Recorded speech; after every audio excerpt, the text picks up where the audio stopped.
Bienvenue dans Reiki Banashi, un podcast où on parle de Reiki simplement. Je m'appelle Inina, je suis praticienne et enseignante de Reiki traditionnel japonais. Et à travers cet espace, je vous propose des réflexions et des partages. Aujourd'hui, j'ai le plaisir d'accueillir Silke Kleeman. Silke est une enseignante Daishihan, ce qui veut dire grande enseignante, en Jikiden Reiki et vit à Munich. J'ai eu la joie de rencontrer Silke en même temps qu'Amanda Jane, qui était l'invitée de l'épisode 7, avec qui elle a co-écrit le livre Woman in Reiki. On s'est rencontrés directement à Kyoto, à l'Institut de Jikiden Reiki, et ça a été un immense bonheur de faire sa connaissance. Silke est traductrice et interprète en espagnol et en anglais. Elle a également écrit et édité plusieurs ouvrages, principalement dans le domaine de la culture latino-américaine. Et son travail inclut des livres pour enfants et jeunes adultes, et elle a reçu plusieurs prix pour ses traductions et récits. Elle est aussi l'éditrice allemande des livres de Frank Arjava Peter. De plus, elle a traduit le livre Lights on the Origins of Reiki de Tadao Yamaguchi de l'anglais à l'allemand, dans lequel elle a également rédigé une petite section. Son implication avec l'Institut de Jikiden Reiki à Kyoto va encore plus loin car elle a contribué à la traduction des manuels et du matériel pédagogique en allemand et a servi aussi d'interprète lors des séminaires et conférences dans plusieurs pays. Silke enseigne à Munich et elle est également membre de l'association Pro Reiki. Mais ce n'est pas tout. Elle est formée en Hakomi, une approche de psychothérapie somatique centrée sur le mindfulness. Et elle enseigne aussi la méditation. Nous aurons l'opportunité d'explorer ces sujets passionnants avec elle. Je suis ravie de partager cette conversation enrichissante avec vous. Alors installez-vous confortablement et c'est parti. Konnichiwa Silke, yokoso. Bonjour et bienvenue sur Reiki Banashi. C'est un immense plaisir et honneur de t'avoir avec nous aujourd'hui. O genki desu ka, comment vas-tu? Je vais bien et merci beaucoup de m'avoir invitée, Nina. Je me sens vraiment honorée de faire partie de ton programme de podcast et j'ai hâte de notre conversation sur le Reiki que nous aimons toutes les deux. Oui, qu'on adore toutes les deux. Alors en fait, on s'est rencontrés directement à Kyoto, à l'Institut de Jikiden Reiki, il y a environ 2 ans déjà, je crois. Ça passe vite.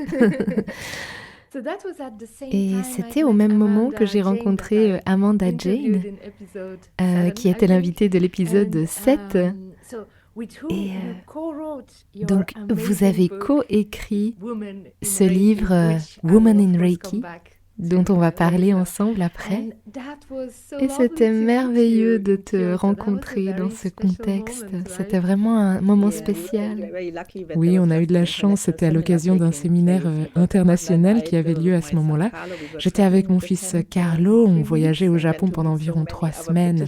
Et c'était vraiment spécial de rencontrer tant d'autres praticiens du monde entier, dont toi. Et c'est quelque chose que j'aime particulièrement dans notre communauté Jikiden Reiki, son aspect international et cette atmosphère familiale. Chaque rencontre crée une connexion profonde avec la pratique que nous partageons. Oui, pour moi, ça ressemble presque à une célébration. Retrouver des amis, partager ce qu'on aime. Et oui. Et comme j'ai mentionné dans l'introduction enregistrée, tu fais tellement de choses intéressantes. Tu es traductrice et interprète en espagnol et en anglais, c'est bien ça? Et écrivaine, enseignante de méditation, thérapeute Hakomi, dont je ne sais pas encore grand-chose, donc on en parlera plus tard.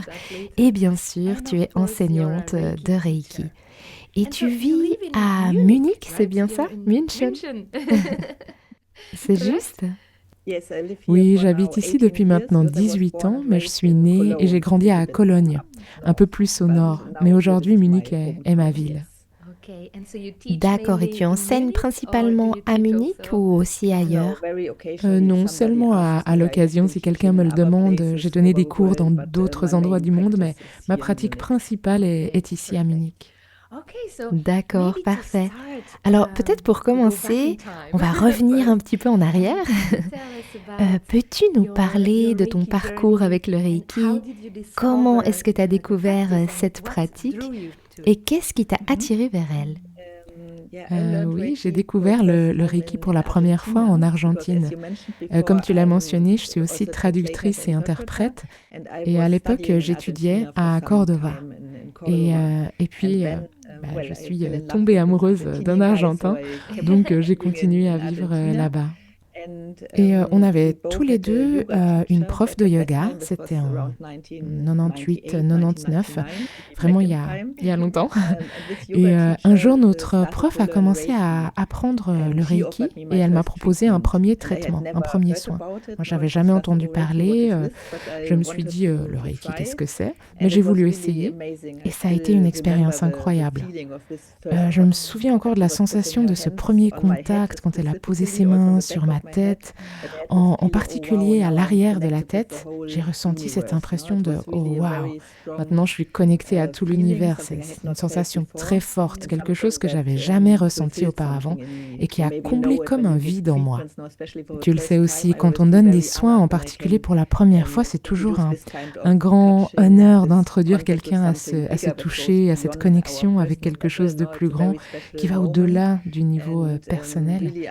Et c'est un moment très spécial et dès cette première séance, j'ai su que c'était quelque chose de fascinant, que je voulais apprendre moi-même. Oh, ok.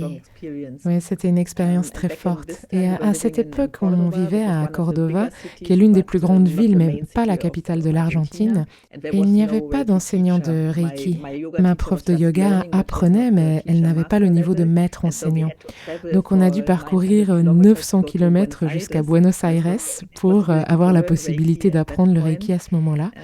Et c'était assez amusant parce que notre enseignant était quelqu'un qui est toujours actif aujourd'hui, c'est Claudio Marquez, et il avait appris avec William Rand aux États-Unis. Oh, ok. Mais il y avait encore, enfin, je pense qu'il y a toujours une approche très commerciale d'une certaine manière, non? Il y avait ce grand institut et dans le séminaire de premier niveau de Reiki, nous étions environ 50 personnes. Et je me souviens plus très bien comment il a procédé pour l'initiation au Reiki occidental, mais c'était dans un cadre collectif et il parlait, enfin, il n'y avait pas grand-chose sur l'histoire ou le contexte culturel du Reiki comme nous l'enseignons en Jikiden Reiki. Pourtant, même si le cadre était assez étrange, l'expérience était aussi très bonne. Oui. Ce sentiment que quelque chose est en train de se passer avec les mains. Quand je posais mes mains, elles devenaient chaudes. Oh, qu'est-ce que c'est? C'était juste... ça me correspondait bien. Je ne peux pas le dire autrement. C'était pas quelque chose que j'avais particulièrement cherché, mais ça m'allait parfaitement. Et ensuite, j'ai continué à pratiquer à partir de ce moment-là. C'était en 99. Et je pense que j'ai utilisé le Reiki tous les jours depuis, non? Ça m'est resté. Et en plus, j'ai eu de la chance parce que j'ai suivi le séminaire avec mon copain de l'époque et on avait notre prof de yoga dans la même ville. Donc on se donnait des traitements chaque jour. Il me traitait, je le traitais. Et parfois, nous nous retrouvions avec cet ami. Et plus tard, quand elle a commencé à créer son école, parce qu'elle est devenue maître de Reiki dans ces années-là, on l'a aussi aidée et assistée dans la création de ses supports d'enseignement. Donc c'était un début très intense. Ça s'est tellement développé. Oui, oui, je pense que c'est vraiment génial quand on suit un séminaire ou un cours. Parce qu'après ça, ce qui est le plus difficile, c'est surtout de pratiquer. Et si on n'a pas une petite communauté, si on est seul, alors bien sûr, on peut pratiquer sur soi-même, mais j'imagine que c'est incroyable d'avoir une petite communauté, même à 3 personnes pour pouvoir vraiment pratiquer. Oui, je pense vraiment que c'est mieux quand on pratique en continu. Comme ça, on reste toujours connecté d'une certaine manière. Et donc, En Argentine, j'ai atteint le niveau 3B en Reiki occidental. J'ai fait aussi le deuxième degré où on apprend le symbole de maître qu'ils utilisent. Et ensuite, j'ai aussi appris le niveau d'enseignant avec Arjava plus tard, quand je suis retournée en Allemagne. C'était vers 2001 et donc j'ai perdu l'environnement Reiki que j'avais en Argentine. Ah oui, bien sûr. J'étais praticienne, mais je ne pouvais pas enseigner. Et comme j'étais très enthousiaste à propos du Reiki, j'en parlais à ma famille, à mes amis. Oh, j'ai appris cette chose incroyable, le Reiki, vous voulez essayer? Et ils aimaient recevoir les soins, les traitements, mais ils voulaient aussi apprendre. Donc la question suivante était, comment puis-je faire? Où puis-je trouver un enseignant à qui envoyer ces personnes? C'était ma première idée, non? Et j'ai cherché autour de Cologne, mais je n'étais pas très satisfaite des enseignants et des maîtres de Reiki que j'ai trouvés. Je ne ressentais pas que c'était ce que je recherchais. Et déjà, en Argentine, j'avais lu la traduction espagnole des livres d'Arjava, Reiki Fire, de Hayashi Manuel, de Usui Manuel. Ils avaient déjà été traduits en espagnol, donc je le connaissais. Et c'était exactement au même moment où il revenait du Japon à Düsseldorf. Et Düsseldorf, c'est vraiment à une demi-heure de Cologne, là où je vivais. Donc c'était une grande chance, ou le destin, ou peu importe comment on veut l'appeler. Mais avec mon copain argentin, nous avons donc suivi un séminaire sur les techniques de Reiki japonais qu'Arjava donnait à Hambourg. Et quand je l'ai vu, je me suis dit... Oh, ça c'est un super enseignant. Je l'aime bien. Il en sait plus sur les origines et ça me semble plus authentique. Parce que dans ma lignée de Reiki occidental, il y avait tellement de choses qu'il ne pouvait pas vraiment m'expliquer. C'était juste fais-le comme ça ou c'est comme ça et c'est tout. Et ça me semblait étrange à certains moments parce que j'aime les livres, l'histoire, j'aime avoir des informations précises. Et dans ma lignée de Reiki occidental, je n'en avais pas tant que ça. Oui, c'est vrai. C'était donc très facile de me décider à faire ma formation de maître Reiki occidental avec Arjava. C'était en 2002. Oui. Ok. Et ensuite, j'ai commencé à enseigner à petite échelle. J'avais quelques élèves, mais ce n'était pas longtemps avant que Tadao Sensei ne vienne en Allemagne. Et c'est là que j'ai fait la transition vers le Jikiden Reiki. Mais peut-être qu'on peut parler de ça séparément. Oui, oui, bien sûr, c'est très intéressant. Mais déjà ici, on comprend que tu aimes la recherche, que tu veux voir les racines et les origines de tout, non? Donc déjà ici, on a quelques indices. Oui. Wow, ok. Alors, c'est vraiment fascinant que tu aies commencé en Argentine, puis en Allemagne. Et c'est aussi intéressant de voir que le Reiki occidental est assez répandu. Tu penses que c'était déjà le cas en Argentine à l'époque? Eh bien, aujourd'hui, il y a une communauté Jikiden Reiki parce qu'Arjava est allé en Argentine assez régulièrement. Donc, il a eu des élèves là-bas. Mais je pense que c'est seulement dans une région. La majorité des praticiens de Reiki en Argentine pratiquent probablement le Reiki occidental. D'accord, ok. Donc tu nous as parlé de cette première fois où tu as reçu un traitement qui semble avoir été une expérience très transformative.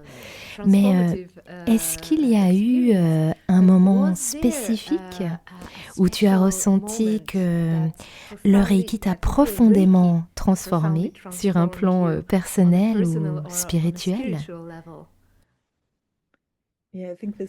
Oui, je pense que ce premier traitement a été un moment transformateur parce qu'il a ouvert ma perception d'un monde que je ne pouvais ni comprendre ni expérimenter auparavant. On peut lire des choses, mais là, je l'ai ressenti. Ça a eu un impact très fort sur moi. Et je pense que grâce à la pratique du Reiki, je me suis beaucoup ouverte et ça m'a vraiment aidée à être en contact avec les gens. Je veux dire physiquement en contact avec les gens, être vraiment capable de se connecter. Mais je dirais que c'est plutôt un processus graduel. Ce n'est pas un « waouh, maintenant c'est différent ». C'est quelque chose qui se fait pas à pas. J'ai pu le constater plus clairement après 1 an, après 3 ans, plutôt que de vivre un changement soudain et radical. Ce n'était pas comme si du jour au lendemain, j'étais devenue plus ouverte aux autres. Je pense que c'est un processus en cours et j'ai encore aujourd'hui ce genre de découverte. C'est vraiment une transformation qui s'opère avec le temps. Et je le remarque aussi chez mes élèves régulièrement. C'est un processus magnifique, en particulier chez ceux qui pratiquent assidûment. On peut voir, ça les rend plus calmes, plus aimants, plus compatissants. Et comment ce désir d'aider les autres à atteindre le bien-être devient de plus en plus naturel en eux. Et concernant des moments précis, je me souviens avoir vécu des expériences très intenses lors des séminaires de Jikiden Reiki, notamment le premier auquel j'ai assisté avec Tadao Sensei. C'était un séminaire de 5 jours et donc nous recevions 5 jours de Reiju. En général, il y avait plusieurs enseignants, parfois 5, 6, voire 8. Et le processus de Reiju pouvait durer 1 heure, voire 1 heure et demie. C'était une expérience très puissante. Certains jours, il faisait tellement chaud dans la pièce que j'avais vraiment l'impression de brûler comme dans un feu purificateur, comme si d'anciennes blessures, l'ego, les schémas anciens étaient en train d'être consumés et ne pouvaient plus rester face à ce qui se passait. Tu vois. Et je me souviens aussi de ma première visite au Japon. C'était bien plus tard, car j'étais jeune lorsque j'ai commencé le Reiki. J'étais encore étudiante. Et aller au Japon, ça me semblait impossible, trop loin, trop cher. Il y avait toujours une raison pour ne pas y aller. Mais j'ai finalement fait ce voyage en 2015 avec Arjava. Et ça a eu un impact considérable sur moi. Découvrir ce pays, être sur le mont Kurama, visiter l'Institut Jikiden Reiki, voir les temples, c'était une connexion directe avec les racines qui m'avaient toujours fascinée. Ça m'a apporté une compréhension plus profonde d'aller dans ces endroits.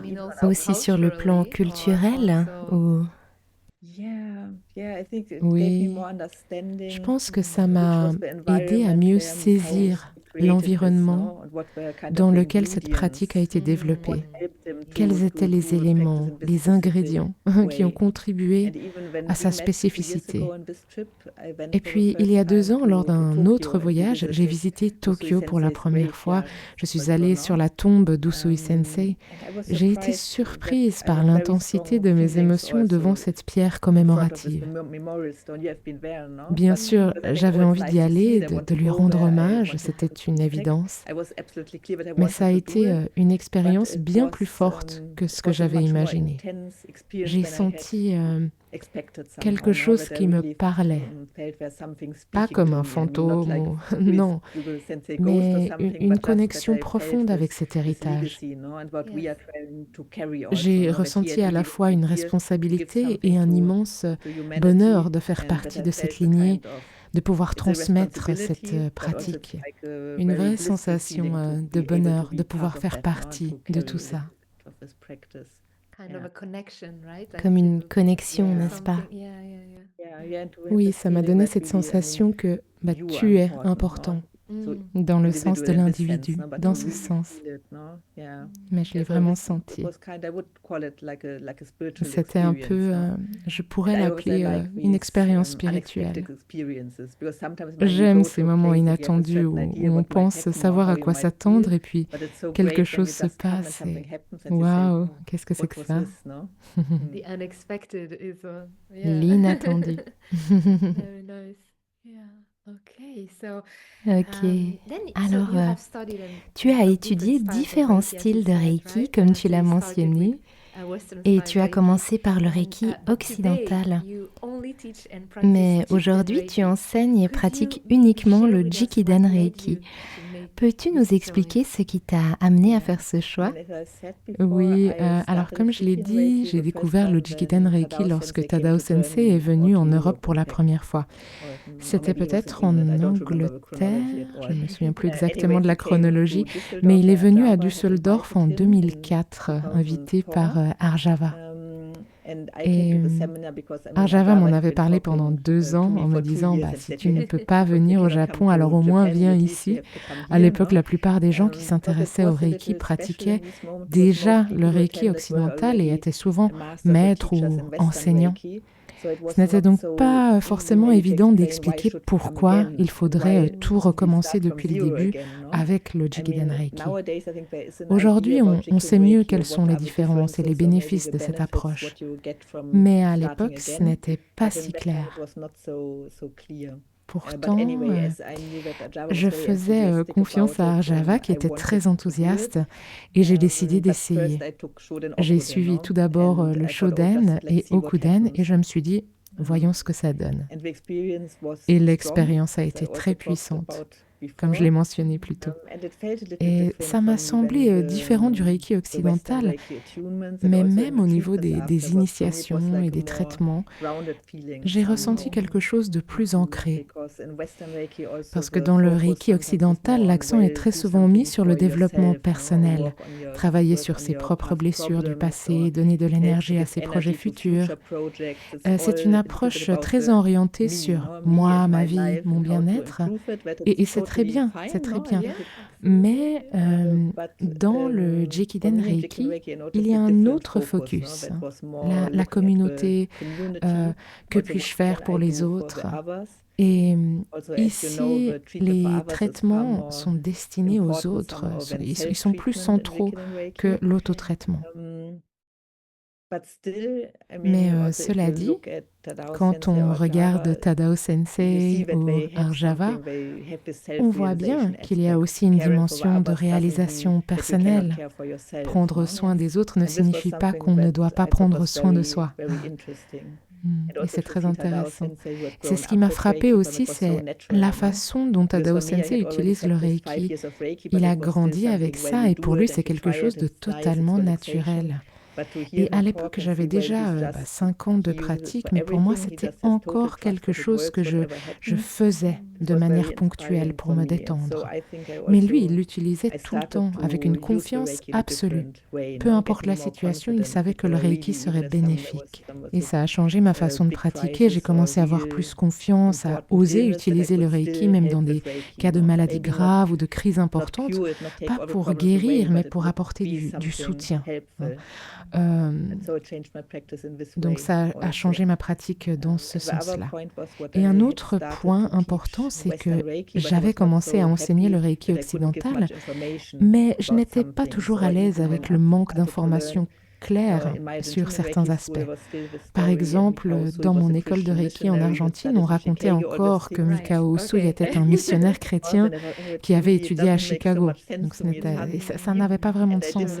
J'avais du mal à transmettre ces histoires à mes élèves, car moi-même, je n'y croyais pas vraiment.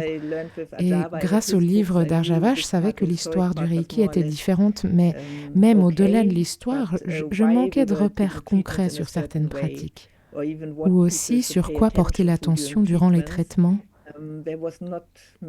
Il n'y avait pas vraiment d'indices et je ne me sentais pas vraiment à l'aise. En comparaison, le système du Byosen, du Jikiden Reiki, est beaucoup plus structuré et facile à expliquer. Il ne repose pas sur une intuition innée ou des ressentis vagues. Qu'en regardant la personne, tu puisses savoir ce qui ne va pas. Non, c'est une approche vraiment simple et concrète. On pose les mains, on observe ses perceptions et on travaille avec ce que l'on ressent. Et donc, je me sens plus confortable d'enseigner ça. Et donc, ça m'a semblé naturel et évident que c'était ce que je voulais enseigner. Et donc, dès l'année suivante, en 2005, lorsque Tadao Sensei est revenu, j'ai passé le niveau Shihankaku. Et puis, 1 an plus tard, lorsqu'il est revenu en Europe, j'ai obtenu le Shihan au Royaume-Uni, en même temps que Rika Tanaka. Oui, je comprends, bien sûr. C'est vrai que grâce à, comment dire, une pratique ancrée, ça aide vraiment. On comprend Il ne s'agit pas de créer toute une histoire autour de ça. Ce sont des ingrédients très simples et ça peut vraiment vous aider pendant un traitement. C'est ça. Oui, et je pense que Tadao Sensei et Arjava sont tous deux de très bons exemples d'enseignants qui insistent sur cet aspect. Il y a de la place pour des choses merveilleuses qui peuvent arriver, mais l'accent est mis sur l'aspect ancré, sans pousser les gens à voir des couleurs ou autre chose. Posez vos mains ici et voyez ce qui se passe. Essayez d'être aussi présent que possible, essayez de faire le vide autant que possible. Mais l'essentiel est simplement de lâcher prise. Et c'est quelque chose qui, en particulier en Occident, est très difficile à comprendre pour nous. Ce n'est pas une question de faire plus d'efforts pour se concentrer davantage afin de devenir une meilleure personne. Il s'agit simplement d'être là et de laisser faire. Oui, c'est plus une question d'enlever plutôt que d'ajouter, n'est-ce pas? C'est une approche très japonaise d'une certaine manière. Cette idée de ne pas ajouter quelque chose en plus, mais plutôt de revenir à quelque chose de plus simple, à soi-même. Bien, donc je vais lentement me diriger vers ton livre, si ça te convient. Mais avant ça, j'ai une question. En tant que femme et enseignante, est-ce que tu as rencontré des défis particuliers dans la transmission de l'enseignement du Reiki? Non, je dirais vraiment que non. Mais dans ma vie en général, je dirais que j'ai eu vraiment très peu de petits obstacles liés au fait d'être une femme. Je veux dire, je sais que la réalité est encore différente pour beaucoup de femmes, mais je pense avoir eu de la chance parce que je viens d'une famille où les femmes sont plutôt fortes, je dirais. Ma mère travaillait, ma grand-mère travaillait, mes deux grands-mères en fait, ma tante aussi. Donc pour moi, c'était très normal, même enfant, de voir des femmes faire toutes sortes de choses. J'étais aussi encouragée à faire des choses et en tant que fille, je n'ai jamais entendu tu ne peux pas faire ça parce que tu es une fille. Non. Et peut-être que ça m'a donné confiance. Je ne sais pas si c'était de la chance ou non, mais dans ma vie professionnelle, en tant que thérapeute et dans mon travail artistique, j'ai eu beaucoup d'expériences avec des communautés très bienveillantes, surtout autour des femmes. J'ai reçu tellement de soutien, oui. Je pense qu'en ce qui concerne la pratique du Reiki, c'est plus facile maintenant qu'il y a 20 ans. Quand je suis venue d'Argentine en Allemagne et que j'ai commencé à proposer des séminaires ou des traitements, ce n'était pas si connu, c'était perçu comme quelque chose d'un peu étrange, c'était aussi davantage vu comme une pratique ésotérique. Et en plus, dans le Reiki occidental est toujours bien plus ésotérique que ce que nous proposons en Jikidan Reiki. Donc il y avait une sorte de préjugé, mais c'était plus général contre le Reiki. Mais progressivement, je pense que ça a beaucoup changé, car aujourd'hui, beaucoup de gens s'intéressent à la méditation ou au yoga. Ils ont déjà une certaine expérience, ils savent qu'il existe quelque chose au-delà de ce que l'on peut voir, au-delà du monde matériel. Et je vois qu'il y a plus de curiosité, notamment dans mon environnement, car dans mon autre travail, je suis beaucoup en contact avec des artistes, des écrivains ou des musiciens, et ces personnes sont généralement sensibles et ont un accès facile à la compréhension de ce que l'on ressent lors d'un traitement de Reiki. Donc maintenant, je me sens très privilégiée avec peu d'obstacles. Oui, c'est une très belle chose. C'est vrai, ça fait aucune différence, on rencontre juste des humains et c'est tout. Oui. Ok, donc avant de parler du livre, tu as mentionné que tu es également traductrice et interprète en espagnol et en anglais, et tu as aussi été l'éditrice allemande des livres de Frank Arjava Peter et l'interprète de Tadao Yamaguchi lorsqu'il est venu enseigner en Europe, n'est-ce pas? Est-ce que tu pourrais nous parler de cette expérience? Ça pourrait être très intéressant à entendre pour nous. Je pense que c'était simplement les éléments qui se sont réunis de mes domaines d'intérêt de travail, parce qu'à l'époque j'étudiais les langues, l'espagnol et l'anglais. L'espagnol étant en fait ma langue principale, mais j'avais aussi commencé le Reiki à peu près au même moment. Donc toute ma vie professionnelle, j'ai fait ces deux choses en tant qu'indépendante. Et encore aujourd'hui, parfois j'ai plus de travail en traduction de livres, parfois plus dans ma pratique. Ça varie, ça change. Et quand j'ai rencontré Arjava, on a rapidement découvert que nous partageons un amour pour les livres et l'écriture. Et il m'a proposé de travailler pour sa maison d'édition en Allemagne afin d'aider à l'édition de ses livres. Parce qu'en plus de travailler dans le domaine des langues, j'avais une expérience pratique du Reiki, de la méditation, du yoga, ce qui aide forcément quand on travaille sur des livres portant sur ce genre de sujet. Et donc c'était une très belle expérience parce que j'ai travaillé pour cette maison d'édition qui s'appelait Windpferd Verlag. C'était une maison d'édition allemande très connue pour tous les sujets spirituels et ésotériques. Et j'y ai travaillé pendant près de 20 ans. J'ai travaillé sur les livres d'Arjava, mais aussi sur d'autres ouvrages. Et c'était une belle amitié avec les propriétaires de cette maison d'édition. Oui, elles sont malheureusement décédées ces dernières années. Ça a été très triste pour Arjava et pour moi, mais c'était vraiment une belle période. Et c'était aussi un privilège de travailler avec Arjava sur ses livres. Nous discutions énormément et c'était vraiment une très belle expérience. Ensuite, j'ai également aidé pour le livre de Tadao Sensei car il existait une édition japonaise et nous avons réalisé une édition anglaise. Et comme je ne peux malheureusement pas traduire directement du japonais, mon japonais est encore limité chotto chotto. Chotto chotto. Et donc j'ai traduit la version anglaise du livre de Tadao Sensei en allemand. Et aussi, lorsqu'il est venu en Allemagne la première année, je crois qu'Arjava traduisait du japonais à l'anglais, puis de l'anglais à l'allemand. Mais les autres années, j'ai aussi aidé avec ça. Pas directement du japonais à l'allemand, mais de l'anglais à l'allemand ou parfois à l'espagnol, parce qu'il y avait des participants hispanophones. Et ce n'était pas forcément prévu, mais ça s'est fait naturellement. J'ai aussi organisé certains séminaires pour Tadao Sensei et Arjava à Munich. Tadao Sensei allait à Düsseldorf chez Arjava. Et je crois qu'en 2009, c'était la première fois qu'il venait à Munich. Puis il est revenu plusieurs fois au cours des années suivantes. C'était une belle opportunité pour notre communauté Reiki ici à Munich. Et j'ai rencontré beaucoup de personnes formidables, car des gens du monde entier venaient assister au séminaire de Tadao Sensei. Et de l'avoir ici, l'entendre répéter les enseignements, tu sais, on insiste toujours sur l'importance de répéter les séminaires. Alors, je ne sais pas combien de fois j'ai répété ceux d'Arjava et de Tadao Sensei parce que j'organisais ces séminaires. Ils venaient ou bien j'allais au Japon ou à Düsseldorf.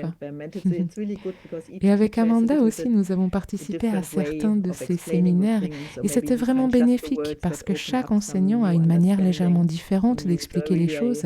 Peut-être qu'un jour, un mot particulier fera résonner quelque chose en soi et ça ouvre une nouvelle compréhension. Donc je recommande vivement d'aller voir d'autres enseignants et d'expérimenter différentes atmosphères. Absolument, et même si c'est le même enseignant, un an plus tard, on peut avoir une autre compréhension. Chaque jour est différent, Kyo Dakewa. Donc chaque fois, c'est comme un approfondissement, une nouvelle lumière sur certains éléments. Et ouais, c'est... Aussi grâce aux questions des participants. Oui, exactement. Ou simplement grâce à l'énergie du groupe réuni à ce moment-là. Et puis, nous ne sommes pas toujours en mesure d'écouter et absorber tout le contenu en une seule fois. Aussi, quand tu enseignes le niveau Shoden, les élèves reviennent pour le niveau Okuden et ils ne se rappellent pas forcément. C'est vrai. Quand on le fait depuis longtemps, ça semble pas être tant que ça, mais je me souviens de ce sentiment au début où il y avait vraiment beaucoup de choses à intégrer. Peut-être quelque chose est d'abord à un certain niveau, puis on passe à d'autres niveaux. Oui, je suppose. Au début, quand j'ai commencé à enseigner, je me demandais, mais pourquoi est-ce que c'est si difficile à retenir? Et puis j'ai réalisé, ah mais bien sûr, Moi, je suis moitié japonaise, donc tous les termes sont très faciles à mémoriser. Mais pour quelqu'un d'autre, c'est presque comme un cours de japonais parfois parce qu'il y a tellement de termes et aussi de contextes culturels. Donc oui, absolument, répéter les séminaires est une excellente chose. C'est une très bonne expérience. Et bien sûr, quand tu viens pour la première fois, le reiju, les traitements font tellement de choses intérieurement, c'est tellement intense que l'apprentissage intellectuel n'a pas toujours sa place. Oui, c'est vrai, c'est vrai. Et oui, je trouve ça tellement beau que tu puisses traduire et apporter, tu sais, comme un peu comme jouer le rôle d'un pont, non? Pouvoir rendre la communication claire d'une langue à l'autre. Ça me fait un peu penser au Reiki d'une certaine manière. C'est presque comme si tu laissais quelque chose circuler à travers toi sans trop t'interposer. Car bien sûr, ce n'est pas à propos de toi, il s'agit de transmettre une information sans trop la filtrer, sans y mettre ton ego, non? C'est presque comme laisser le Reiki et la langue circuler. Deux flux, le Reiki et la langue. Oui, et c'est bien si tu arrives vraiment à transmettre aussi la personnalité de la personne qui parle. Exactement. D'une certaine manière, c'est similaire au Reiki. Oui, je suis d'accord. Je ressens aussi un lien avec Gyo o Hageme. Pour moi, en tant que membre d'une communauté Reiki, je me suis dit, ok, j'ai ces compétences qui ne sont pas directement liées au Reiki, mais elles viennent des choses que je sais faire. Oui, les choses que tu sais faire. Et j'aime les intégrer au Reiki. Et je suis heureuse de pouvoir le faire. Aussi, lors d'un congrès à Kyoto, au congrès de Jikiden Reiki, j'ai aidé à la traduction en espagnol car il y avait beaucoup de personnes d'Amérique latine. Oh! Donc j'interprétais de l'anglais vers l'espagnol et c'est tellement agréable de pouvoir aider à transmettre le message à plus de personnes. Et pour moi, c'est du gyo, non? Oui, et aussi, d'une certaine manière, aussi Hitoni Shinsetsuni, car ça aide à créer une possibilité de bienveillance, une possibilité de connexion. C'est drôle de retrouver les gokai là-dedans aussi, non? On peut les appliquer à tellement de choses. Ici, ils sont juste là. Exactement. Exactement. C'est aussi un bon rappel que ce n'est pas quelque chose de séparé de ton quotidien. C'est dans tout. On peut retrouver le Reiki et les Gokai dans chaque petite chose. On peut trouver une connexion avec ça. Et je pense que c'est aussi vrai pour la pratique, car souvent, quand je travaille dans mon domaine littéraire avec des lectures publiques, je traduis aussi pour des personnes d'Amérique latine qui viennent ici à Munich pour donner des lectures. Et je ressens que le Reiki brille à travers moi. Et même quand je fais quelque chose qui n'a rien à voir avec le Reiki. Et c'est toujours ma manière, ma personnalité, ma façon de me connecter aux gens, ma présence peut-être. Et j'ai l'impression que cela attire souvent les gens. Beaucoup me demandent ce que je fais et quand ils entendent parler de Reiki, ils ne connaissent pas, mais ils perçoivent quelque chose dans ma manière de vivre qui les attire, non? Oui. Et c'est quelque chose que je dis souvent à mes étudiants aussi. Tout le monde n'a pas besoin de devenir enseignant, d'être enseignant. Tu peux le vouloir, mais ce n'est pas nécessaire. Il y a quelque chose qui touche bien plus de monde. Chaque personne que tu rencontres au cours de ta journée. En fait, oui, parce que le Reiki a cette capacité à briller à travers toi. Et je pense qu'il touche les gens et les attire. Ils veulent voir ce que c'est et ils veulent aussi en avoir un aperçu. Oui, absolument. C'est un petit peu comme notre livre. Il y a cette calligraphie sur la couverture, je l'ai ici. Il y a une calligraphie. C'est une forme de femme avec le mot Reiki écrit à l'intérieur. Et c'est exactement cette idée en fait. Les femmes qui ont porté le Reiki, qui ont aidé la pratique à survivre. Mais aussi le Reiki à l'intérieur des femmes brillait dans le monde. Et ça attirait plus de gens vers cette lumière, d'une certaine manière. Ce n'est peut-être pas facile à comprendre au premier regard, mais c'est à l'intérieur de cette calligraphie des Laurie Luhmann qui l'a réalisé pour notre livre. Ouais, c'est magnifique, vraiment, vraiment très beau. En fait, on le ressent à travers les lignes, hein. Il y a cette connexion et cette brillance. Et aussi, d'une certaine manière, à travers cette calligraphie, on retrouve cette simplicité. Mais c'est vraiment très puissant. J'adore. On pourrait en faire une affiche car c'est tellement beau. Mais bon, maintenant, on va parler du livre. Donc, tu es aussi écrivaine. Tu as écrit des livres pour enfants et jeunes adultes, c'est ça? Oui. Et donc, plus récemment, tu as coécrit ce livre incroyable, Woman in Reiki, avec Amanda Jane. Et ce livre est absolument incroyable. Je l'ai déjà dit dans les derniers épisodes et tu peux voir que j'aime vraiment ce livre à cause de tous les marque-pages que j'ai mis. J'adore. Tu sais, sur mon étagère, tu peux voir ce que j'aime le plus car il y a tous ces marque-pages qui dépassent. Et oui, je pourrais parler de ce livre pendant des heures car il met en lumière le rôle important que les femmes ont joué dans l'évolution et l'histoire du Reiki. Alors que nous connaissons surtout l'histoire de Hawayo Takata, qui a aidé le Reiki à se développer en Occident. Mais vous parlez de tellement de figures féminines clés qui ont joué un rôle si important dans l'évolution du Reiki, comme Chie Hayashi, que je connaissais un peu, mais dont je ne connaissais pas toute l'histoire. Tellement de femmes importantes dans l'histoire du Reiki. Et oui, donc j'ai oublié de le dire dans l'épisode avec Amanda parce qu'on était dans le flux de la conversation, mais merci infiniment d'avoir écrit ce livre. On ressent toutes les recherches, mais aussi tout l'amour que vous y avez mis. Donc tout d'abord, merci pour ça. Merci beaucoup pour tes mots, Inina. Ça signifie beaucoup pour moi et pour Amanda aussi. Parce que ce qui est magnifique avec les livres, tu peux atteindre tellement plus de personnes que simplement celles qui viennent à tes séminaires ou que tu rencontres dans ta vie quotidienne. Un livre peut vraiment voyager et c'est incroyable. Et soudain, des gens du Chili, du Brésil ou d'ailleurs nous écrivent pour nous remercier. Ils nous disent que ce livre est arrivé jusqu'à eux et que ça les inspire. Et c'est vraiment quelque chose dont je suis très très heureuse et je ressens aussi une petite fierté pour Amanda et moi d'avoir réussi à le faire. Car ça a été un processus d'écriture et d'achèvement. Le projet a évolué aussi.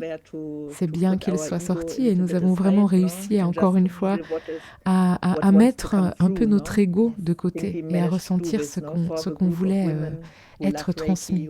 Et je pense qu'on a réussi à le faire pour un groupe de femmes qui aiment le Reiki, qui l'ont pratiqué chaque jour et ont continué à la perpétuation de la pratique.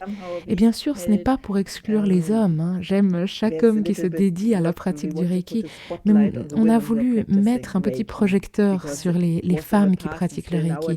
Parce que dans le passé et encore aujourd'hui, ce sont souvent elles qui ont le temps de prendre soin des autres, des enfants, des personnes âgées, des malades. Et c'est encore une réalité dans de nombreuses parties du monde. C'est souvent une affaire de femmes et elles appliquent le Reiki avec tout leur cœur. Et donc, on voulait simplement mettre en avant ces femmes et les rendre visibles, car les femmes ont souvent tendance à ne pas se reconnaître quand elles font quelque chose de grand. Et on voulait vraiment leur dire, c'est incroyable, continuez, même si c'est juste dans votre petit cercle. Ça peut signifier tellement pour chaque personne qui entre en contact avec le Reiki et cette pratique. Oui, donc c'est donc cela qui t'a mené à l'idée de Woman in Reiki, ou est-ce qu'il y a eu un événement spécifique ou une inspiration qui qui t'a poussé à l'écrire? Oui, en fait, c'était pendant une méditation. C'est là que j'ai eu cette idée. Ça m'arrive souvent parce que j'adore la méditation et vraiment, je pense que je pourrais pas vivre ma vie sans avoir ces phases de calme parce que comme on en a parlé, je suis assez occupée, je fais beaucoup de choses différentes, mais concernant le moment où je suis simplement assise, où je laisse tout devenir aussi silencieux que possible, je ne serais pas capable de faire tout ça. C'était donc l'été 2018 pendant une méditation et j'étais assise et j'ai eu ce ressenti très clair. Waouh, et si on parlait des femmes dans le Reiki? Et c'est venu exactement comme ça. D'abord, je veux dire, je connais tellement de femmes, et pas seulement moi, hein, mais aussi Amanda ou nos collègues de Jikiden Reiki, ainsi que certaines praticiennes occidentales de Reiki. J'en connais particulièrement dans mon environnement ici et j'ai pensé, eh ben, d'une certaine manière, il manque quelque chose avec elles. Il manque quelque chose qui les honore. Et je pense que quand on a choisi ces femmes, on s'est dit que c'était important de reconnaître ce qu'elles font. Je me suis dit que ce serait une bonne idée d'écrire un livre à ce sujet. Parce que je veux dire, je travaille avec des livres et j'adore ça, mais je ressens que particulièrement dans les livres sur le Reiki, il y en a tellement qui ne sont qu'une copie de ce que quelqu'un a déjà écrit et qui essaye d'insérer peut-être un ego d'un enseignant. Je veux faire quelque chose pour mon école et écrire un livre sur le Reiki. Et ils reproduisent exactement les mêmes choses, mais écrites en 10 ou 15 heures. Et je ne crois pas en ce genre de livre, ça ne m'intéresse pas. Je pense qu'on devrait réécrire si on a vraiment quelque chose à dire de sincère ou si c'est un nouveau sujet. Et à ce moment-là, j'ai ressenti, oh, j'ai vraiment envie de faire quelque chose sur les femmes dans le Reiki. Mais au début, je pensais aux femmes qui enseignent de nos jours. C'était mon idée. Et le lendemain matin, j'ai appelé Amanda parce que je me suis dit que ce serait pas aussi amusant de le faire seule. Alors je lui ai demandé, tu veux le faire avec moi? Et nous sommes amis depuis de nombreuses années, Amanda et moi. Nous avons travaillé ensemble sur des projets. Elle a immédiatement dit oui. Je pense qu'elle a même pas trop réfléchi à la question et peut-être qu'elle t'a dit la même chose quand tu lui as posé la question. Oui, on répond de la même manière. Et la première chose que nous avons faite, c'est de commencer à interviewer certaines de nos collègues du Jikiden Reiki, des femmes qui sont aussi Daishihan, avec le même statut que nous avons aussi à l'Institut de Jikiden Reiki, qui ont la permission d'enseigner le Shihankaku. Exactement. Et on s'est dit que c'était une sorte de limite, parce que nous connaissons des merveilleuses femmes, comme toi aussi, qui enseignent et font un travail incroyable, mais on voulait se concentrer sur un groupe précis. Donc on a choisi des personnes qui avaient de nombreuses années d'expérience dans l'enseignement de Shihankaku. Et je ne me souviens plus comment c'est venu, mais à un moment donné, on s'est dit, oui, mais si on parle des femmes d'aujourd'hui, ce serait aussi formidable de parler des femmes du passé, parce que ce sont nos modèles. Nous avons Chiyoko Yamaguchi, Amanda a appris d'elle en personne. Elle a sa propre expérience avec Chiyoko Yamaguchi, ainsi que d'autres femmes dont nous avons entendu parler lors des séminaires de Jikiden Reiki, comme Chio Sugano ou Chie Hayashi. Je pense qu'on ne se rendait pas vraiment compte à ce moment-là à quel point ça demandait du travail parce qu'on voulait... Oui, c'est un peu comme une boîte de Pandore. Oui, parce qu'il n'y a pas tellement d'informations en réalité, il y en a peu. On a commencé à chercher dans nos notes de séminaires, quand on a travaillé sur le livre aussi de Tadao Sensei avec Arjava, on a rassemblé toutes les informations qu'on avait. Et donc spécifiquement, on a beaucoup parlé avec Arjava, on est aussi allé au Japon, Tadao Sensei a été très aidant, vraiment. Il nous a reçus, il nous a parlé de sa famille. Il y a cette grande partie où on parle de Daishoji, qui a un lien fort avec la famille Yamaguchi, toute leur famille qui a appris le Reiki. Et petit à petit, on a accumulé de plus en plus d'informations. Oui, donc tu commences avec une information, puis une autre apparaît et ça devient énorme. Plus tu travailles dessus, plus ça grandit, non? Ça amène des nouvelles questions. Et on a beaucoup lu sur l'histoire du Japon et aussi sur l'histoire des femmes au Japon. C'était tout un voyage. Et au final, ça nous a pris environ 3 ans. Et ces 3 années comprenaient aussi la pandémie. Et je pense que la pandémie nous a aidés car nous n'étions pas occupés à voyager et à enseigner. Et on a vraiment eu beaucoup de temps pour nous concentrer sur notre livre. Peut-être que ça n'aurait pas été possible de le faire avec autant de profondeur si on avait été pris prise dans notre rythme habituel. Et puis, concernant notre processus de travail, parce que bien sûr, l'une d'entre nous commençait à écrire, mais ensuite l'autre reprenait le texte, le réécrivait, le corrigeait, coupait des parties. Nous avons discuté de chaque phrase dans ce livre. Waouh, ça fait beaucoup de travail, effectivement. Oui, c'est tout un processus, mais je pense que ça se ressent dans le livre, non? Ça a aussi aidé à mettre l'ego de côté. On devait d'abord nous justifier l'une envers l'autre et ensuite on pensait toujours à la communauté dans son ensemble. Et c'est un processus intense, mais je suis vraiment heureuse et reconnaissante envers toutes les personnes qui nous ont aidés. Les femmes qui ont participé aux interviews, qui se sont ouvertes sur leur parcours dans le Reiki, leur expérience. Il y a vraiment énormément de sagesse. Et ces femmes viennent de milieux tellement différents, avec des expériences variées. J'espère et je pense que c'est le cas, que chaque lecteur peut trouver quelque chose qui résonne, parce que ce n'est pas juste une histoire, mais plusieurs histoires réunies dans ce livre. Et les exemples historiques sont vraiment inspirants. Je pense qu'on peut apprendre énormément de ce qu'elles ont vécu. Elles ont continué à pratiquer le Reiki, c'est absolument incroyable. Oui, et vous avez tellement de faits et des photos incroyables qui ne sont pas très connus du grand public dans la communauté Reiki. Euh, pour quelqu'un qui aime déjà le Reiki, c'est une plongée en profondeur et vous êtes vraiment allé très loin. Alors, merci d'avoir intégré tout ça, toutes vos recherches. Vous auriez pu garder certaines choses pour vous, mais à la place, nous avons ce livre extraordinaire qui est presque... oui, c'est ce que j'ai dit à Amanda, on pourrait presque lire une petite partie, puis le mettre de côté, un petit moment et revenir dessus sur une autre partie. C'est presque plusieurs livres en un, non? Les gens se plaignent qu'il est un petit peu trop épais et que ça fait un petit peu peur. Non, ce n'est pas le cas en réalité. Oui, mais nous avons essayé de le rendre accessible. Et oui, ça l'est. D'après les photos, c'est un bel objet parce que j'aime les livres, mais j'aime aussi les livres qui ont un bon design et de belles images. De plus, on a quelques amis photographes qui nous ont aidés pour les photographies. On voulait vraiment montrer la beauté des femmes qui pratiquent le Reiki, pas seulement en créant le meilleur environnement possible, mais aussi en permettant de voir à quel point elles rayonnent. Et je suis contente que tu l'apprécies. Ah oui, moi je l'aime vraiment beaucoup et je l'utilise parfois en complément, notamment pour l'histoire de Chiyoko Yamaguchi, pour mes élèves quand ils me posent plus de questions sur l'histoire des Yamaguchi.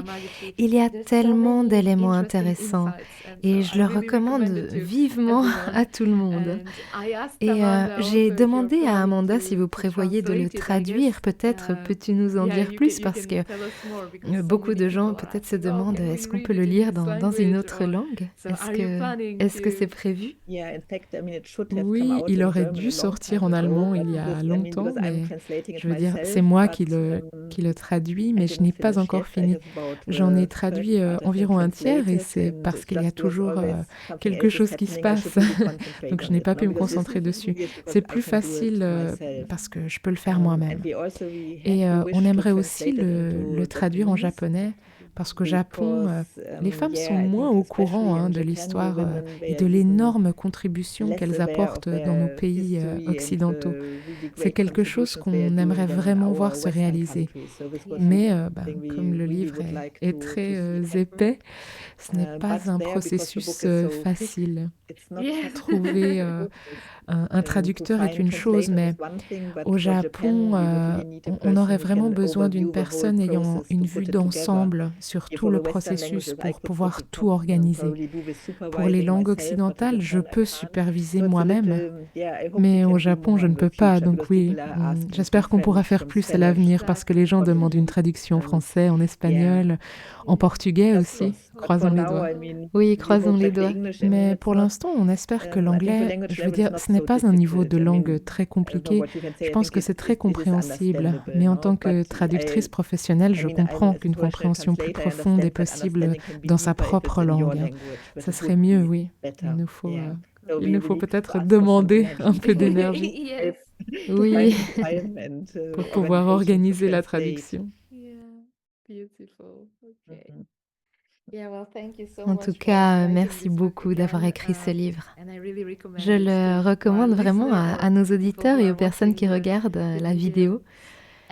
Et comme je l'ai mentionné au début, tu es enseignante de méditation et thérapeute en Hakomi, qui est une forme de psychothérapie somatique basée sur la mindfulness, c'est bien ça? Peux-tu peut-être expliquer ce qu'est le Hakomi pour les personnes comme moi qui ne connaissent pas? Oui, c'est une méthode de psychothérapie qui a été développée dans les années 70 aux États-Unis par un homme appelé Ron Kurtz. Et il s'intéressait à l'intersection entre la psychothérapie, la méditation et le bouddhisme. Je dirais même qu'il y a une approche bouddhiste, oui. On peut le ressentir. Il l'a développé avec d'autres thérapeutes. Le nom, d'ailleurs, sonne un peu japonais, ce qui est amusant parce que j'ai beaucoup de liens avec le Japon, mais dans ce cas, ce n'est pas japonais. Ah, j'allais justement te poser la question. On me pose toujours la question parce que ça semble naturel, mais non. C'est un mot issu de la langue des natifs Hopi aux États-Unis. Il se traduit par « qui suis-je » et aussi par « comment suis-je relié aux différents mondes ». C'est très intéressant, je trouve. Et d'un point de vue pratique, le Hakomi est une approche très expérimentale. Donc dans une séance thérapeutique, on parle, bien sûr, mais on peut faire des petites expériences comme des jeux de rôle ou des expériences impliquant le toucher de certaines parties du corps. L'élément du toucher est aussi présent et tout cela pour mieux se connaître et découvrir les schémas qui nous retiennent. D'une certaine manière, c'est proche du Seiheki Chiryo, si on y pense. Ce qui nous retient, c'est aussi ce qui est intéressant dans ces séances thérapeutiques. Retrouver d'anciennes blessures, voir si l'on est encore bloqué dans une attitude enfantine qui ne nous sert plus en tant qu'adulte. Il s'agit d'explorer, et j'aime beaucoup cette idée très forte dans la thérapie Hakomi, la solution ou le chemin à suivre est déjà en la personne, dans le client. Et moi, en tant que thérapeute, je ne suis pas là pour dire « voilà ton problème, tu dois faire ceci ou cela, ou ça se résoudra de cette manière ». Non, pas du tout. Je suis simplement là pour accompagner dans cette atmosphère de pleine conscience, de mindfulness, où nous utilisons vraiment des techniques pour apprendre aux gens cette attitude méditative afin qu'ils puissent devenir plus calmes et découvrir des choses sur eux-mêmes. C'est très bénéfique à ce niveau-là. Et mon rôle est de les aider à découvrir ce dont ils ont besoin. Et je trouve ça très apaisant car je ne suis pas dans une position où je dicte aux gens ce qu'ils doivent faire, mais plutôt je les aide à trouver leur propre chemin pour se sentir plus en paix. Je suis vraiment heureuse de pouvoir les accompagner de cette manière et je pense que la thérapie Hakomi est excellente pour ça. Je ne la pratique pas tant que ça dans son état pur, car j'ai plus de clients pour la méditation et le Reiki, mais c'est aussi lié au système de sécurité sociale en Allemagne. La psychothérapie peut être remboursée par la sécurité sociale, mais sous certaines conditions, ce qui est difficile à réunir. Et donc pour ceux qui recherchent une psychothérapie, ils veulent venir avec un suivi régulier, et comme je ne peux pas travailler avec la sécurité sociale publique, ça devient difficile à financer à un certain niveau. Mais la méthode est vraiment excellente et j'en intègre des éléments, notamment dans ma manière de parler avec les clients. Même lorsqu'ils viennent pour une méditation classique, je parle avec eux et j'apprends tellement de l'approche Hakomi. Cette confiance que tout ce dont une personne a besoin est déjà en elle. Je ne fais que l'aider pour une reconnexion. Oui, et je trouve que c'est très proche de ce que nous faisons avec le Reiki. L'approche est très similaire.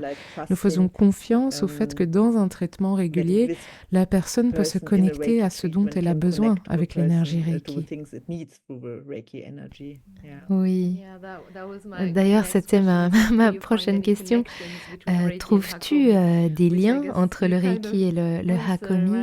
Ce que tu viens d'expliquer un petit peu. Oui, je pense que l'attitude est vraiment la même. calme. L'accent est mis sur le fait de laisser les choses être telles qu'elles sont, comme nous en avons parlé au début, non? Ça semble très simple, mais ce n'est pas du tout facile.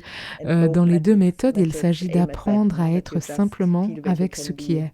Une prise de conscience de ce qui se passe en nous, prendre conscience de ce qui se passe, et ça fait partie de ça. Je pense que on perd souvent énormément d'énergie simplement à nier ce qui nous arrive. Oui, oui, exactement. Donc on peut dire que certains éléments du Reiki enrichissent ta perspective sur le Hakomi et inversement. Même si ce sont des approches différentes, elles sont d'une certaine manière liées.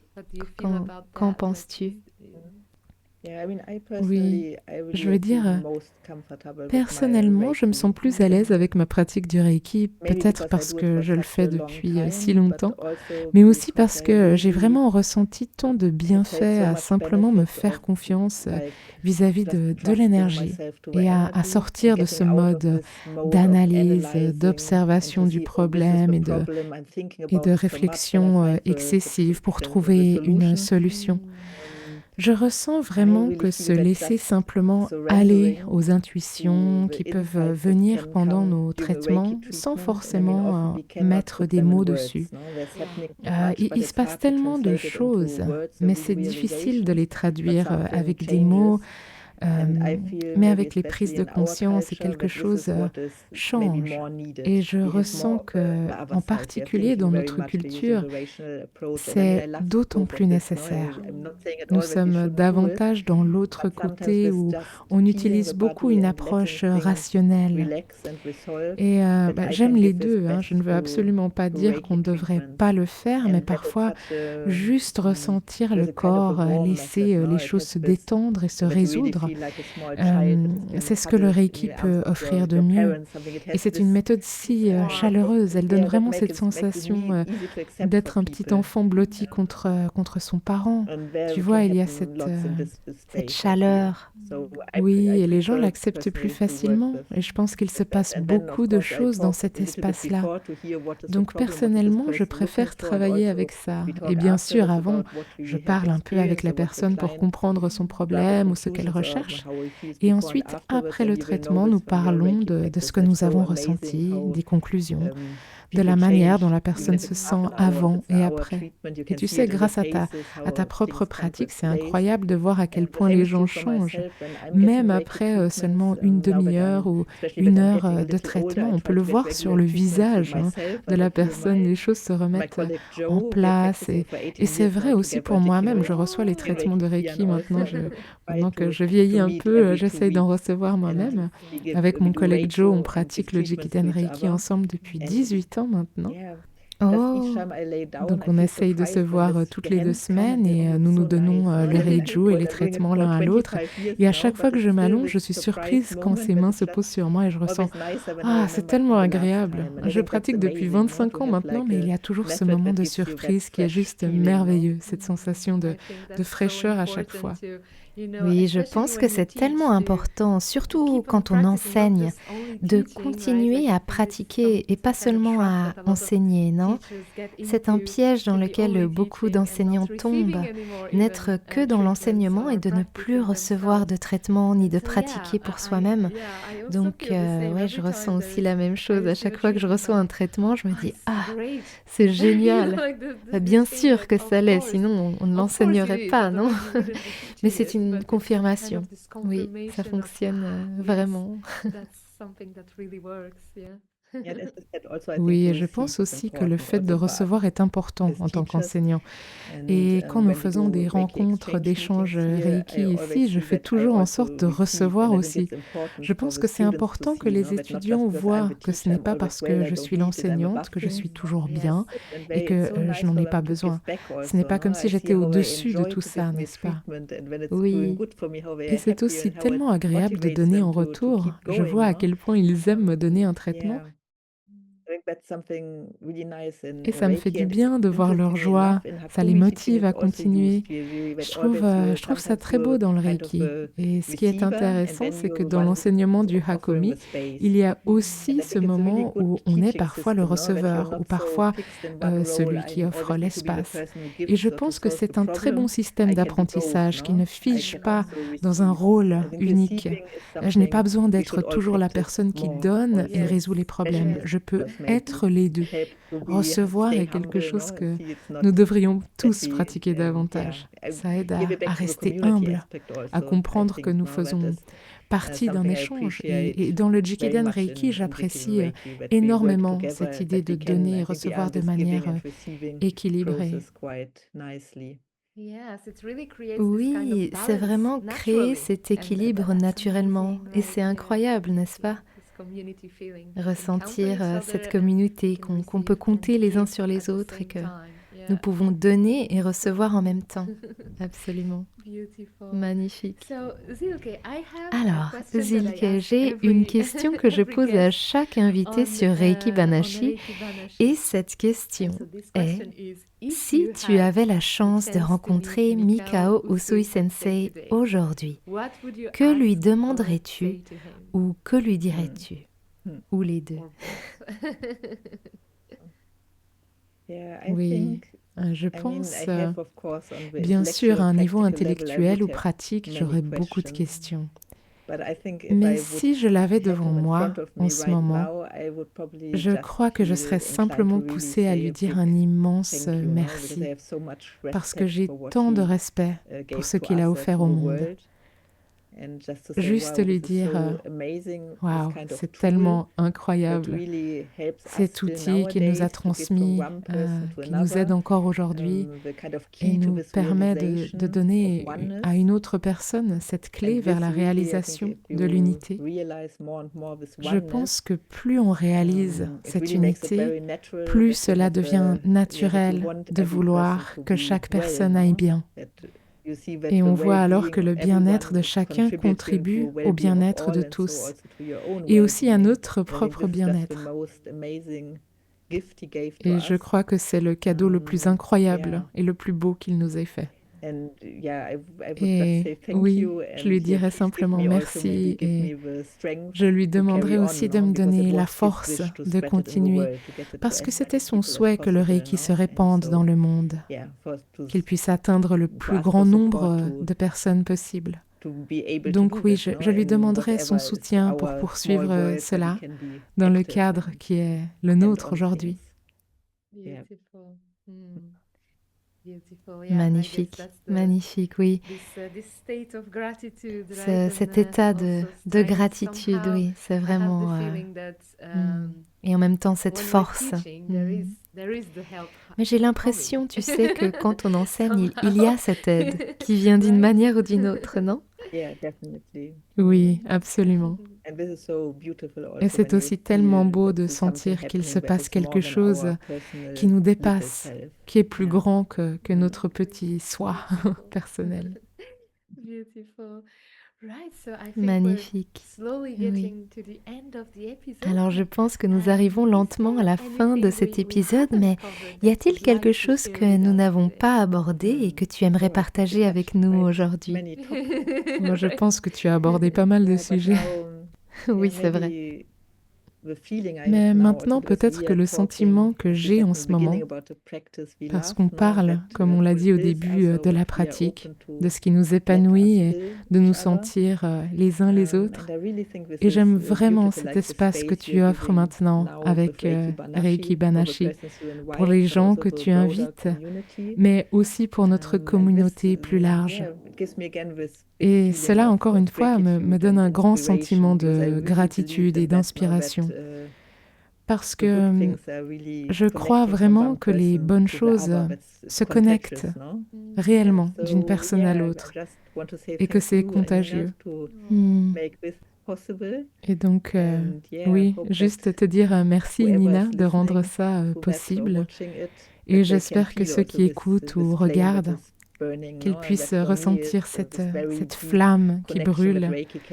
Et pour moi, c'est une connexion très profonde avec ce que le Reiki peut offrir au cœur de notre propre être, qui est connecté au cœur de la création dans son ensemble, tu sais.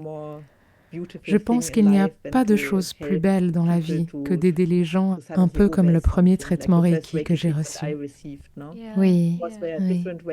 Il y a différentes façons de se connecter à ce sentiment que le Reiki est un outil puissant pour amener les gens sur ce chemin de la réalisation de soi. Et je suis vraiment tellement reconnaissante de l'avoir rencontré assez tôt dans ma vie. Magnifique. Merci beaucoup, Silke. Merci. Et merci du fond du cœur, vraiment. C'est toujours un plaisir d'avoir ces moments de partage sur ce que nous aimons, comme tu l'as dit. Et oui, c'était vraiment inspirant de parler avec toi. Et tu sais, chaque rencontre avec toi, même si c'était une fois à Kyoto ou en ligne en ce moment, c'est un grand plaisir pour moi. Et alors, qui sait où on va se retrouver la prochaine fois? En personne à nouveau. Viens en Sardaigne quand tu veux, tu es toujours la bienvenue sur l'île, vraiment. Merci beaucoup. Et donc avant de se dire au revoir, si on veut en savoir plus sur toi ou te contacter, quelle est la meilleure façon de le faire? Est-ce que tu as un site internet? Oui, j'ai mon site de Reiki qui est www.jiruka.de et la meilleure façon est probablement d'écrire un email et ensuite se mettre en contact, bien sûr. Si quelqu'un est ici à Munich et aimerait venir à Munich, je serais très heureuse de pouvoir faire un échange de Reiki, échanger une tasse de thé. J'adore aussi le thé vert, c'est donc une belle occasion. Super, donc je vais inclure tous les détails de ton site et ton email dans les liens de l'épisode. Et encore une fois, merci du fond du cœur et arigatou gozaimashita. Bye bye. Au revoir. Merci infiniment pour votre écoute. Et encore un immense merci à Silke. Si vous souhaitez continuer à explorer ces sujets avec moi, vous pouvez me retrouver sur Instagram ou sur mon site internet. Et si vous voulez approfondir ou en savoir plus, tous les liens sont dans les notes de l'épisode. On se retrouve très bientôt et en attendant, prenez soin de vous. Arigatou gozaimashita.